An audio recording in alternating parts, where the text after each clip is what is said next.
Buried in a royal library for centuries was a book of monsters, some real, some imagined, and some far too detailed to dismiss. They called it a bestiary, but its pages whisper of something far stranger.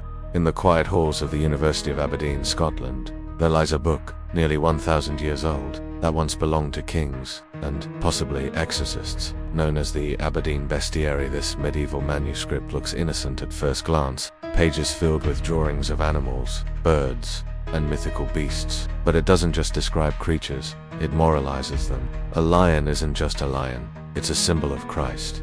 A unicorn, purity and sacrifice. Even the phoenix is given Christian undertones, dying in flame and rising after 3 days. Every entry comes with a spiritual lesson. But look closer, and you'll notice something unsettling.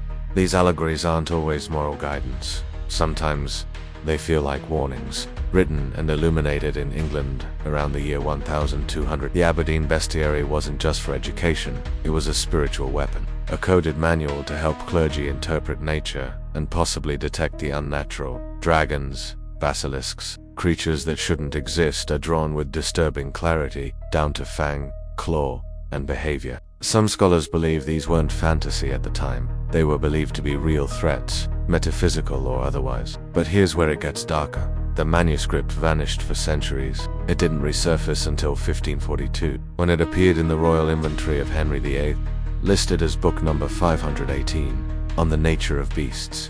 Why was the king, famous for destroying monasteries and seizing forbidden texts, so interested in a guide about monsters and morals? Some believe it was more than curiosity, that the book was preserved, not because it was beautiful, but because it contained knowledge not meant for ordinary eyes. A field guide for the spiritual world, a manual to confront, or perhaps summon, the creatures on its pages. Today, the Aberdeen Bestiary sits safely in a library, but what it truly records may not be extinct, only dormant.